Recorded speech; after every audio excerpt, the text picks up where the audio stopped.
नमस्कार, आप देख रहे हैं खास मुलाकात और मैं हूं आपके साथ निशी भाटिया। आज खास मुलाकात में हमारे साथ एक ऐसी शख्सियत मौजूद है जिनसे हम उत्तराखंड से जुड़े तमाम विषयों पर खुलकर चर्चा करेंगे। और इस वक्त प्रदेश में जो राजनीतिक सुगबुगाहट चल रही है उसको लेकर भी हम विस्तार पूर्वक चर्चा करने वाले हैं। और इस वक्त जो केंद्र में महाघमासान देखने को मिल रहा है, संसद में महासंग्राम छिड़ चुका है और दूसरी तरफ प्रदेश में इसकी गूंज सुनाई दे रही है, इस पर भी हम खुलकर चर्चा करने वाले हैं। हमारे साथ आज इस खास मुलाकात में खास गेस्ट जुड़े हैं, प्रदेश मंत्री है बीजेपी के गौरव पांडे जी। बहुत बहुत स्वागत करती हूँ गौरव जी। नमस्कार, जय जागेश्वर। गौरव जी, सबसे पहला सवाल तो मेरे को आपसे यही लेना है कि आखिरकार जिस तरीके से देखने को मिल रहा है कि आप गांव की लाइफ जी रहे हैं, तो आखिरकार गौरव ने गांव क्यों चुना? बाकी मंत्री तो सीधा गांव से पलायन करके शहर पहुंच चुके हैं, लेकिन आप यहां से पलायन करके दिल्ली यूनिवर्सिटी के अध्यक्ष रहकर फिर आप सीधे गांव कैसे? ये बड़ा आपने ऐसा प्रश्न पूछ लिया स्टार्टिंग में ही कि बड़ा कहते हैं ना कि बड़ा मुश्किल प्रश्न है। स्टार्टिंग ऐसे हुई कि हमारे बाबूजी को रोज़गार के लिए दिल्ली जाना पड़ा, तो बाबूजी दिल्ली गए तो साथ साथ पूरा परिवार भी जाएगा। तो मैं, मेरी बड़ी बहन, मेरा भाई, मेरे छोटी बहन, हम सब भी बाबूजी मम्मी के साथ, ईजा बाबू के साथ अपने दिल्ली चले गए। और वो कहते हैं ना कि एक जहाँ लिखा है वहीं सब कुछ होता है। तो मेरी प्रारंभिक शिक्षा दिल्ली विश्वविद्यालय में हुई और दिल्ली विश्वविद्यालय में पढ़ने के बाद जब भी छुट्टियों में हमारा पूरा परिवार गांव जाता था, क्योंकि पहाड़ का आदमी कहीं भी रह ले, पहाड़ का आदमी पूजा पाठ करने पहाड़ ज़रूर जाता है। तो उस समय जब हम गांव जाते थे तो मुझे याद है वो दिन भी, जब हम दिल्ली से बस में बैठ के, रात की बस बैठते थे, गजरोला में बस रुकती थी, तो बाबूजी कुछ दिलाते थे, उसके बाद सीधे आँख खुलती थी काठगोदाम, तो वो हरियाली और वो झरने दिखते थे। और थोड़ी देर रुकने के बाद हम अपने गांव जब बरतौली पहुंचते थे तो पुराने दिन फिर याद आ जाते थे। तो ऐसे करके धीरे धीरे दिल्ली पढ़ने के बाद, गांव में पूजा पाठ जाने के बाद वहाँ बहुत अच्छा लगने लगा। बट एक मन में टीस रहती थी कि हमारा घर का, गांव का घर बरतौली में जो हमारा गांव है वो बड़ा टूटा फूटा था। तो क्योंकि पलायन हो गया था, सब लोग चले गए थे, तो मन की टीस रहती थी कि घर ठीक होना चाहिए। तो मैंने, गौरव पांडे ने तो गांव को चुन लिया है। और आज अगर आप मेरे गांव में आएंगे, मेरे घर में आएंगे बरतौली में, तो आपको पुराना घर जो मेरे दादाजी ने बनाया था आपको वो दिखेगा, वही मिट्टी का फर्श दिखेगा, वही पुराने दरवाजे दिखेंगे, वही नीचे गोड़ दिखेगा। और मैं यही कहना चाहता हूँ, गौरव पांडे ने गाँव को चुन लिया है। मुझे अब तो यही लगता है कि गाँव में रहना है, गाँव के लोगों के लिए काम करना है, और जिस तरीके से गांव में स्वस्थ जीवन है, हरियाली है, उसको अपनाते हुए ही आगे बढ़ना है। और मैंने डिसाइड कर लिया कि अब गौरव ने ज़िंदगी में कहीं जाना है, कहीं रहना है, तो गांव में ही रहना है और गांव के लोगों के लिए काम करना है। आपने एक बड़ी अच्छी बात कही कि जब हम घर जाते थे तो रास्ते में बहुत ही खूबसूरत वो जंगल, पेड़, हरियाली, नाले, गदेरे, वो जल स्रोत नज़र आते थे। क्या अभी भी ये सब बचा है? कम बचा है। जिस तरीके से ये कंस्ट्रक्शन डे बाय डे बढ़ रहा है, वो मैंने बोला ना, वो बचपन में जब आँख खुलती थी काठगोदाम के बाद तो सिर्फ हरियाली और झरने दिखते थे। और अभी तो बारिशें चल रही हैं, सावन चल रहा है, तो अभी जो पहले माहौल था वो तो नहीं है। बट फिर भी पहाड़ को बचाना और पहाड़ में रह के पहाड़ के साथ आगे बढ़ना, ये गौरव पांडे ने तो डिसाइड कर लिया है। तो आखिरकार ये गांव की हरियाली, ये बाकी प्राकृतिक सुंदरता किसने बचा कर रखी है गांव में? देखिए, अगर बिल्कुल बड़े मन से अगर बात करूं तो इसका अगर किसी को श्रेय जाता है तो गांव की महिलाओं को जाता है। क्योंकि महिलाएं ही कष्ट झेलकर गांव में रह रही हैं, और पुरुष तो आज भी कहीं ना कहीं अपने बच्चे पालने के लिए, आजीविका के लिए, कोई दिल्ली जा रहा है, कोई हल्द्वानी जा रहा है, कोई मुंबई जा रहा है। अगर गांव को बचाने का श्रेय सबसे ज़्यादा किसी को जाता है तो पहाड़ की महिलाओं को जाता है, पहाड़ की माताओं को जाता है।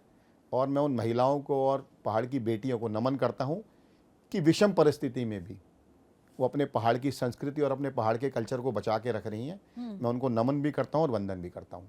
और इस वक्त पहाड़ की सबसे बड़ी खूबसूरती क्या है वहाँ के लोगों के द्वारा जो तैयार की गई है? अगर आप देखें, पहाड़ की सबसे बड़ी खूबसूरती तो वो सादगी है। हाँ। और वो अपनत्व है जो वहाँ जाके मिलता है। हाँ। वो आप देश में कहीं भी चले जाइए आपको नहीं मिलेगा। मिलेगा सिर्फ आपको पहाड़ में मिलेगा। और पहाड़ की महिलाएं उसमें विशेष योगदान अदा कर रही हैं। ठीक है, बूढ़े बुजुर्ग तो वहाँ पर रह लेते हैं, लेकिन वहाँ के जो युवा हैं, जो नई नई पीढ़ी जन्म ले रही है, आखिरकार उनका वहाँ पर जीवन कैसे व्यापन हो पा रहा है? क्या स्थिति है युवाओं की? देखिए निशी, मैं अभी कल ही मैं दनिया गया था, हाँ। तो मुझे 11वीं का बच्चा मिला और वो 11वीं का बच्चा वैदिक मैथ्स के माध्यम से अपने आंसर सॉल्व कर रहा था। तो मैं बड़ा सरप्राइज्ड हुआ कि गांव का एक छोटा बच्चा और वैदिक मैथ्स सीख के वो अपने आंसर्स को दे रहा है। तो मैं उसके साथ थोड़ी देर बैठा, मैंने पूछा बेटा आपने कहाँ से सीखा? तो उसने बोला भैया गूगल से सीखा। तो जिस तरीके से 14 के बाद ये देश में डिजिटाइजेशन हुआ है और डिजिटल दुनिया आगे बढ़ी है, आज यूट्यूब में बैठ के भी पहाड़ का बच्चा, पहाड़ के तमाम नागरिक, क्योंकि पहाड़ की एक बहुत अच्छी खासियत है, पहाड़ का बच्चा विषमताओं के बाद भी, विषम परिस्थिति के बाद भी बहुत टफ होता है, मेंटली बड़ा स्ट्रांग होता है, आइडियोलॉजिकली बहुत ही ज़्यादा, क्योंकि हिंदुत्व में सनातन में रहता है, तो कहीं ना कहीं आज भी उसके मन में वो सीखने का जो जज्बा है, वो उन विषम परिस्थिति के बाद भी पहाड़ का बच्चा सीखने की ललाट में वो काम कर जाता है जो कोई सोच भी नहीं पाता है। इसलिए मैं हर एक को बोलता हूँ, आप पहाड़ में आइए, पहाड़ में रहिए, बट पहाड़ के कल्चर के साथ, पहाड़ के कल्चर के साथ ज़रूर जुड़िए और जुड़ के ही आगे बढ़ सकते हैं आप। ठीक है, तो पहाड़ के युवाओं को लेकर क्या कुछ कहना चाहेंगे जो वहाँ से पलायन करके अन्य राज्यों में पहुँच रहे हैं, अन्य स्टेट में वहाँ पर अपनी आगे की शिक्षा ग्रहण कर रहे हैं? पहाड़ों में ये सुविधाएं क्यों नहीं है? अक्सर पलायन ही क्यों करना एक मजबूरी बन चुका है? देखिए, आप इसे मजबूरी भी कह सकते हैं, हाँ। नेसेसिटी भी कह सकते हैं। अगर गौरव पांडे अपनी हायर एजुकेशन करने या उसके पिताजी, उसके बाबूजी आजीविका के लिए बाहर गए तो पूरे परिवार को जाना पड़ता है। इसका मतलब ये नहीं है कि सभी पलायन कर रहे हैं, मगर इम्पॉर्टेंट ये है कि वो देश के किसी कोने में रहे, अपने कल्चर को ना भूले, अपने रूट्स को ना भूले, और जो हर बार हम कहते हैं अपने गांव आइए, अपने घर को ठीक कराइए, अपनी मिट्टी से जुड़े रहिए, और जो हमारे धार्मिक रीति रिवाज हैं उनको देश के किसी कोने में भी रहें, वो अपने बच्चों को ज़रूर सिखाना चाहिए। मेरे ईजा बाबू ने भी मुझे सिखाया, तभी मैं दिल्ली यूनिवर्सिटी पढ़ने के बाद आज पहाड़ में हूँ, 15 साल से पहाड़ में रह रहा हूँ। भारतीय जनता पार्टी ने मुझे विभिन्न दायित्व दिए। पहले मुझे उन्होंने प्रदेश कार्यकारिणी में लिया, फिर उन्होंने मुझे प्रदेश प्रवक्ता बनाया, आज उन्होंने मुझे प्रदेश मंत्री बना रखा है। और इसका अगर सबसे बड़ा क्रेडिट जाता है तो वो संस्कार है जो मेरे ईजा बाबू ने मुझे दिए हैं। तो मैं वही सीख के आने वाले जो हमारे नीचे की पीढ़ी है उनको भी कहना चाहता हूँ, परिस्थिति इंसान को ज़रूर बाहर लेके जाती है, मगर जो अपनी रूट्स छोड़ देता है, जो अपनी जड़ें छोड़ देता है, वो परिवार या वो कोई भी खुद आगे नहीं बढ़ पाता है। मेरी उन सब लोगों से जो किसी भी परिस्थिति के कारण पहाड़ में नहीं रह पा रहे हैं, वो अपनी जड़ों से जुड़े रहिए। साल में 6 महीने में जब भी उनको लगे, टाइम लगे, पहाड़ आइए और अपने घरों को और पहाड़ को बचाने के लिए प्रयास करना। लेकिन जिन सुविधाओं के लिए पहाड़ छोड़े जा रहे हैं, वही सुविधाएं पहाड़ों में क्यों नहीं है? क्या चुनौतियां हैं जो कि वो सुविधाएं पहाड़ में इन युवाओं को उनके भविष्य से जुड़ी, चाहे वो महिलाओं के लिए क्यों ना हो और उनके माता पिता के लिए ही क्यों ना हो, जो पलायन करके और राज्यों में कमाई के लिए जा रहे हैं? अभी जिस तरीके से लगभग 10 साल से भारतीय जनता पार्टी की सरकार है और हमारे युवा मुख्यमंत्री पुष्कर सिंह धामी जी ने बहुत सारे ऐसे काम किए जिससे पलायन की समस्या को पर उन्होंने ठीक से फोकस करने का काम किया। हमने एक पलायन आयोग बनाया है, हमने एजुकेशन के ऊपर 13,000 कुछ रुपए खर्चे हैं, हमने जो बच्चा स्पोर्ट्स में अच्छा काम कर रहा है उसके लिए डिफरेंट अपॉर्चुनिटी निकाली, उनकी जॉब्स की बातें करी हैं। और सबसे इम्पॉर्टेंट जो अभी देश में बहुत बड़ा एक इशू भी चल रहा है जेनजीज का, उसके ऊपर अगर सबसे सख्त नकल कानून किसी ने पूरे देश में बनाया है तो वो उत्तराखंड की सरकार और हमारे युवा मुख्यमंत्री पुष्कर सिंह धामी जी ने बनाया है। उस कानून के तहत 10 साल की सज़ा और 10 लाख रुपए का जुर्माना, वो अगर सख्त नकल कानून बनाने का काम किया तो हमारे युवा मुख्यमंत्री जी ने किया। और मैं आपके चैनल के माध्यम से हमारे युवा मुख्यमंत्री को बहुत बहुत बधाई देता हूँ। उन्होंने संवेदनशीलता दिखाते हुए युवा को ये बोला कि आपके साथ पुष्कर सिंह धामी खड़ा है, क्योंकि वो खुद युवा हैं। और कोई भी युवाओं की अगर बात होती है तो मुझे लगता है हमारे युवा मुख्यमंत्री संवेदनशीलता के साथ, युवा की सोच के साथ उत्तराखंड कैसे आगे बढ़े उस पर निरंतर काम अगर कोई कर रहा है तो हमारे युवा मुख्यमंत्री पुष्कर सिंह धामी जी कर रहे हैं। ठीक है, मैं इस टॉपिक पर बाद में आऊँगी क्योंकि बहुत बड़ा और डाइवर्स टॉपिक है। अगर इसमें घुस जाया जाए तो बहुत सारे सवाल निकलेंगे जिसका जवाब बहुत सारे हमारी ऑडियंस की जनता है जो जानना चाहती है। लेकिन सबसे पहले मैं आपसे ये जानना चाहूँगी कि देखिए, जिस गांव से आप आते हैं, जिस क्षेत्र से आप आते हैं, वहाँ पर सबसे प्रमुख धार्मिक स्थल है जागेश्वर धाम। आखिरकार क्या जागेश्वर धाम तीर्थाटन के रूप में अगर देख लिया जाए, पर्यटन के रूप में देख लिया जाए, तो जागेश्वर धाम का क्या पूर्णतः फ़ायदा उठाया जा रहा है?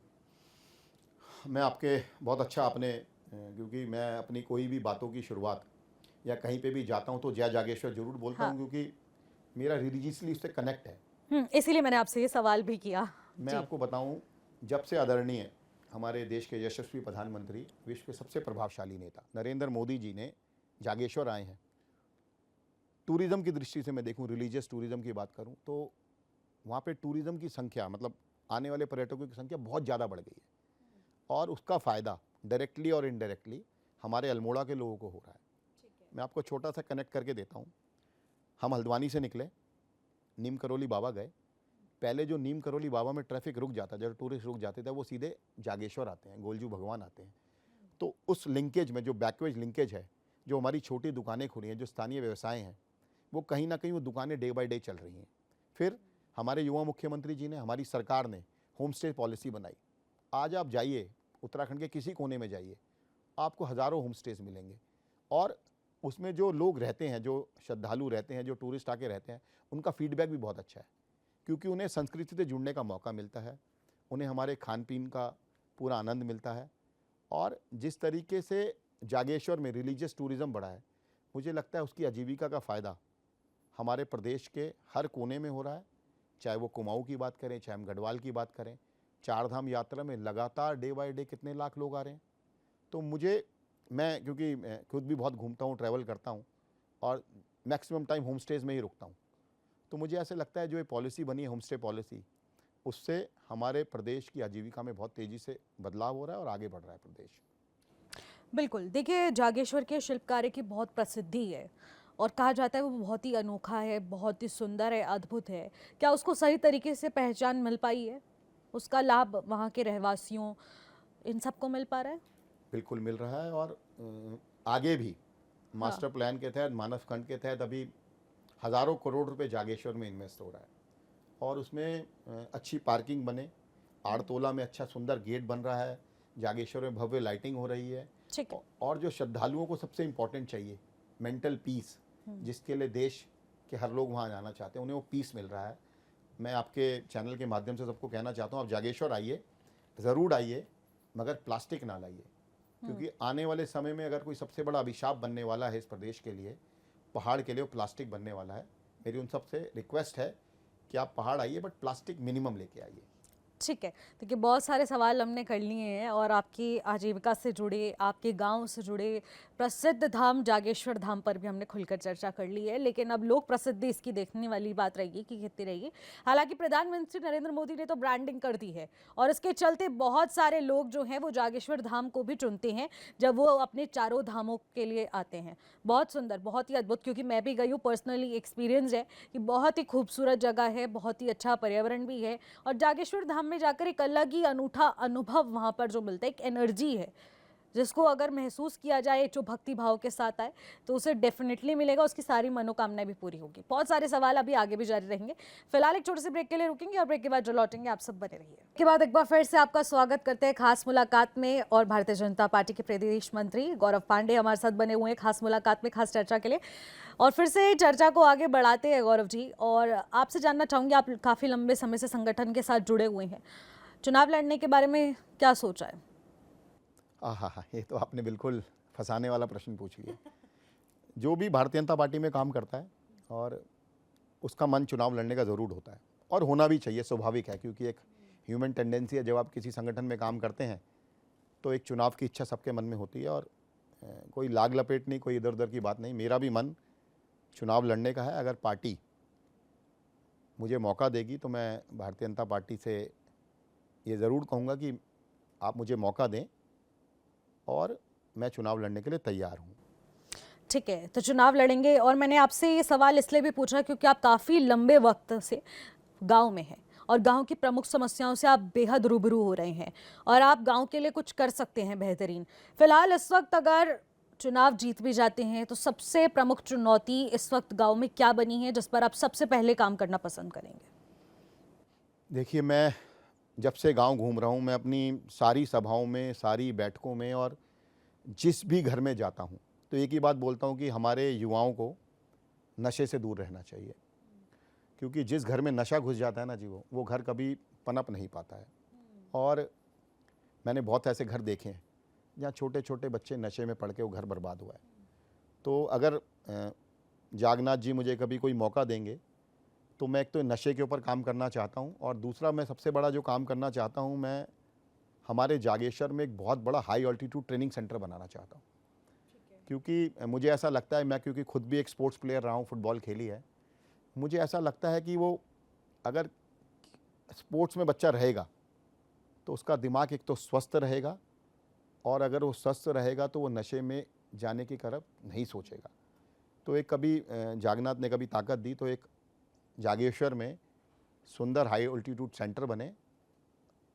उस हाई ऑल्टीट्यूड सेंटर के फ़ायदे भी बहुत हैं। वो बैकवर्ड भी लिंक करेगा कि जब हाई ऑल्टीट्यूड सेंटर बनेगा तो वहाँ पे जो सब्ज़ी आएगी हमारे गांव से आएगी, जो बच्चों के लिए अच्छा दूध आएगा वो हमारे गांव से आएगा, जो चिकन आएगा वो गांव से आएगा, जो मीट आएगा वो गांव से आएगा। एक आजीविका का भी बहुत बड़ा सोर्स है हाई ऑल्टीट्यूड सेंटर। तो मुझे लगता है कभी कुछ ताकत मिली तो उस पर ज़रूर काम करूँगा। अभी फिलहाल गांव में नशे की समस्या कितनी गंभीर है? नशे की समस्या गंभीर है और मुझे ऐसा लगता है उसके ऊपर सबको काम करना चाहिए। क्योंकि छोटे बच्चों को वो जो हमारे सीनियर से सीख रहे हैं, हमारे बड़ों से सीख रहे हैं, उसको फॉलो कर रहे हैं।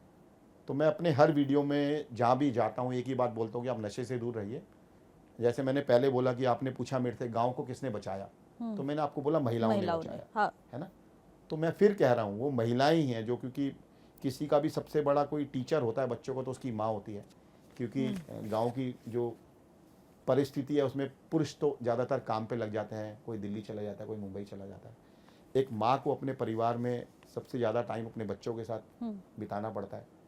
तो अगर घर में अगर वो बच्चे को थोड़ा सा भी गाइड करके स्पोर्ट्स की तरफ मोटिवेट करेंगी तो मुझे ऐसा लगता है ये समस्या बहुत जल्दी बहुत हद तक ख़त्म होने की कगार में हो जाएगी। बिल्कुल।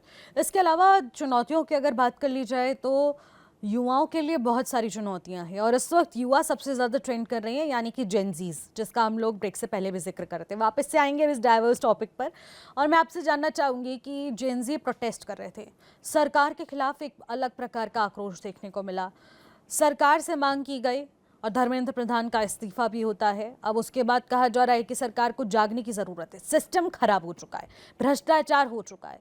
इसको लेकर क्या कहना चाहेंगे? क्या वाकई में सिस्टम में भ्रष्टाचार घुस चुका है जिस वजह से जो फैसिलिटीज, जो नियम, जो कायदे कानून बनाए गए हैं वो सही तरीके से जनता को नहीं मिल पा रहे हैं, लाभ नहीं मिल पा रहा है?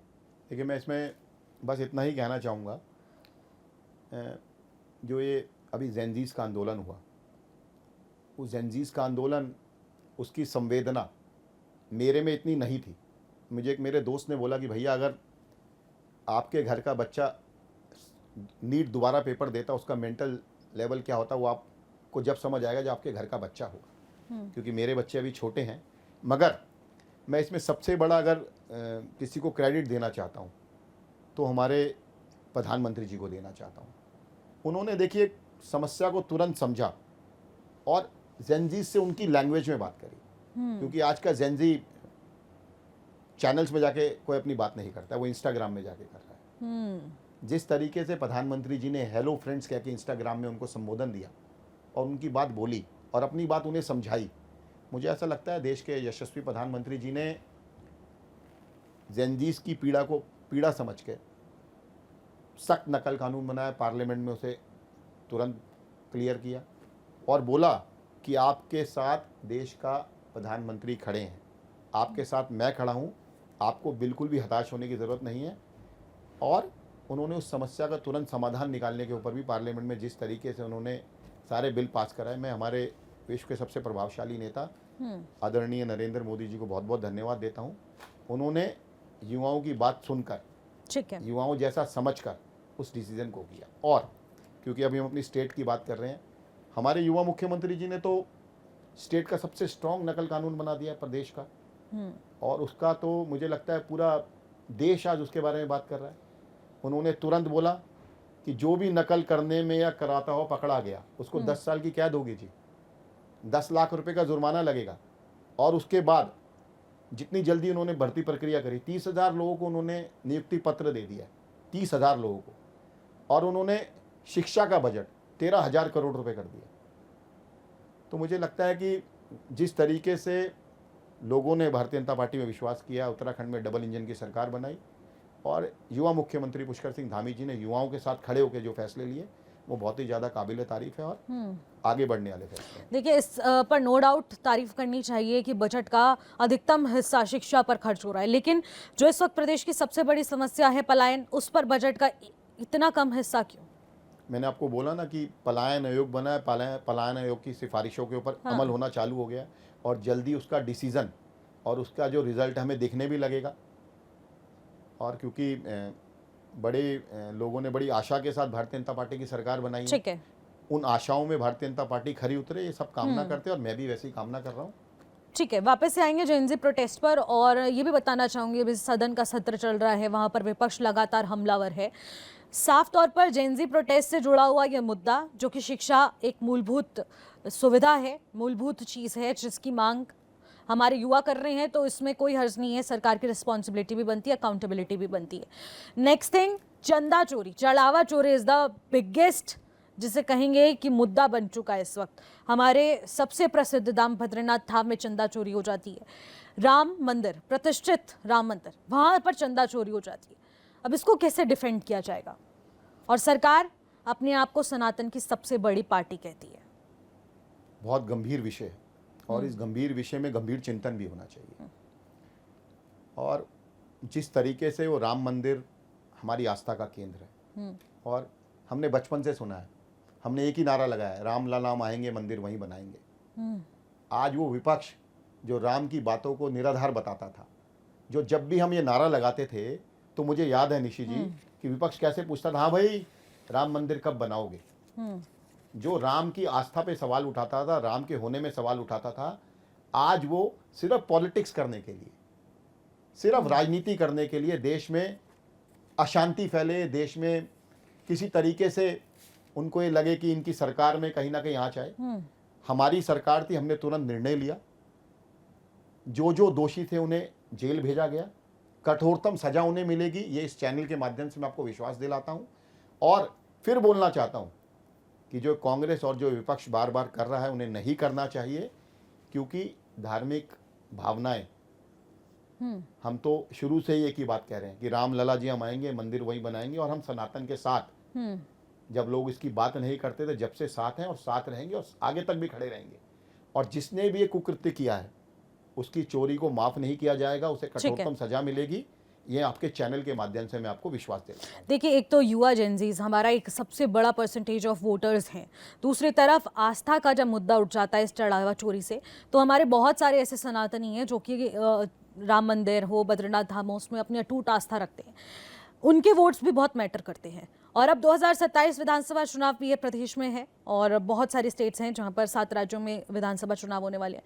क्या चुनौती मानते हैं अब आप? चुनौती बड़ी है। चुनौती इसलिए बड़ी है क्योंकि लोगों ने हम पे विश्वास किया और उन्होंने विश्वास से ही तीसरी बार प्रधानमंत्री जी को भारतीय जनता पार्टी की सरकार बनाई है और स्टेट में तीसरी बार सरकार दोबारा बनाएंगे, ये मैं आपको विश्वास दिलाता हूँ। मैं आपके तमाम चैनल के दर्शकों को एक बात से अश्योर करना चाहता हूँ कि आपका वोट खराब नहीं है। आपके वोट की एक ताकत ने वो काम किए जो कभी हमने कल्पना नहीं करी थी और आगे भी आपका विश्वास, आपका प्यार और आपका हम पर जो विश्वास पहले बना उससे ज़्यादा बनना चाहिए। जिसने भी कोई उल्टा काम किया है, चाहे वो कोई भी हो, ठीक है, किसी भी पॉलिटिकल पार्टी का हो, कितना ही बड़ा आदमी हो, उसे भारतीय जनता पार्टी की सरकार छोड़ेगी नहीं। चंदा चोरी वाले से लेकर पेपर लीक वाले तक, इनको हम, जिसने जो किया उसको ज़रूर उसकी सज़ा मिलेगी और आने वाले समय में ज़रूर देखेंगे। ठीक है, वेलिड। अब मैं आपसे ये भी जानना चाहूँगी, जिस तरीके से आप बात कर रहे हैं, कांग्रेस तो ये भी कह रही है, गौरव पांडे तो बड़ी बड़ी फेंकते हैं, बड़ी बड़ी बातें करते हैं, तो आखिरकार इस पर क्या जवाब देना चाहेंगे आप कांग्रेस को? देखिए, विपक्ष का काम है किसी के लिए कुछ बोलना। मैं बार बार बोलता हूँ कि अगर रिवर्स पलायन का सबसे बड़ा एग्जाम्पल है तो गौरव पांडे है। मुझे कोई वो नहीं था कि मेरे को कोई वैसी दिक्कत नहीं थी। मैं आपके चैनल के माध्यम से फिर कह रहा हूँ, गौरव पांडे ठेकेदारी करने नहीं आया है। गौरव पांडे को ठेकेदारी की कोई लोड नहीं है। और जहाँ तक रही कांग्रेस की बात, जो अपने घर को नहीं संभाल पा रही है वो मेरे ऊपर क्या बात करेगी जी, है ना। मेरे वहाँ पे कांग्रेस के सबसे ताकतवर नेता थे एक टाइम के। आज उनकी स्थिति यह है, उनके घर के आदमी नहीं कल यूकेडी ज्वाइन कर लिए, अच्छा। है ना। तो वो मेरे पे क्या आरोप लगाएंगे। मैं तो दिल्ली विश्वविद्यालय पढ़ने के बाद 15 साल से गांव में हूँ और गांव की सेवा कर रहा हूँ और गांव के सब लोग मुझे अच्छा मान रहे हैं। और मैं फिर आपके चैनल के माध्यम से कह रहा हूँ, गौरव पांडे ना सिगरेट पीता है, ना शराब पीता है, ना कोई ठेकेदारी करने आया है। मैं प्योरली गांव को एक्सेप्ट कर चुका हूँ, गांव की सेवा करना चाहता हूँ। जब तक जिंदा हूँ गांव में रहूँ, मरने के बाद भी गांव में जाऊं, ऐसी कामना के साथ ही मैं गांव में आया। और बहुत सारे नेताओं के ऊपर ये वाला टैग होता है कि जब चुनाव होता है उसी वक्त इन्हें गांव की याद आती है, वहीं की ओर रुख करते हैं और उसके बाद ही इन्हें सुध लेने की होड़ होती है। लेकिन आखिरकार आप पर भी क्या इस तरीके के आरोप लगते हैं, क्योंकि आप तो काफी लंबे समय से गाँव में ही हैं? मैंने बताया ना, विपक्ष का काम है और बोलने वालों को तो मैं मुंह नहीं बंद कर सकता।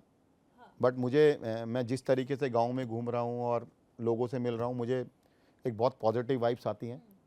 अभी मेरे व्हाट्सएप में एक मैसेज आया था, अगर मैं उसको पढ़ के दिखाता, उसमें लिखा था कि भैया आप जिस तरीके से काम कर रहे हैं और जिस तरीके से लोग आपको अपनी पीड़ा बता रहे हैं, कहीं ना कहीं आपका लगाव और हम सबका विश्वास आपके ऊपर है और ये विश्वास आगे बना रहे। मैं उसी कामना के साथ उसके व्हाट्सएप को मैंने जवाब दिया कि भाई आप मेरे पर अगर विश्वास कर रहे हैं तो ढंग से करिएगा। मैं गांव में जाता हूं तो माताएं भी मुझे अपना कष्ट बताती है, बहनें भी अपना कष्ट बताती हैं। देखिए, बहुत सारी तैयारियां हैं और विपक्ष के अपने बहुत सारे सवाल, लेकिन देखना सब कुछ जनता के हाथ में है और जनता किसको मत देगी, किस पर भरोसा जताएगी, ये तो भविष्य ही डिसाइड करेगा। बहुत बहुत शुक्रिया गौरव जी हमारे साथ जुड़ने के लिए, कीमती समय देने के लिए। तो अभी आप सुन रहे थे गौरव पांडे जी को, जो कि प्रदेश मंत्री हैं बीजेपी के, और उनसे हमने ढेर सारे विषयों पर बातचीत की। आखिरकार अल्मोड़ा का विकास क्या है, जागेश्वर धाम किस तरीके से एक तीर्थाटन के रूप में विकसित हो रहा है, और आखिरकार गांव की क्या कुछ मूलभूत समस्याएं हैं, और आगामी 2027 विधानसभा चुनाव को लेकर संगठन किस स्तर पर तैयारियां कर रहा है। इन सब विषयों को लेकर हमने खुलकर चर्चा की है। आप भी बताइएगा आखिरकार आपको ये कैसा लगा। फिलहाल मुझे दीजिएगा इजाजत, फिर मुलाकात होगी एक नई शख्सियत के साथ। नमस्कार।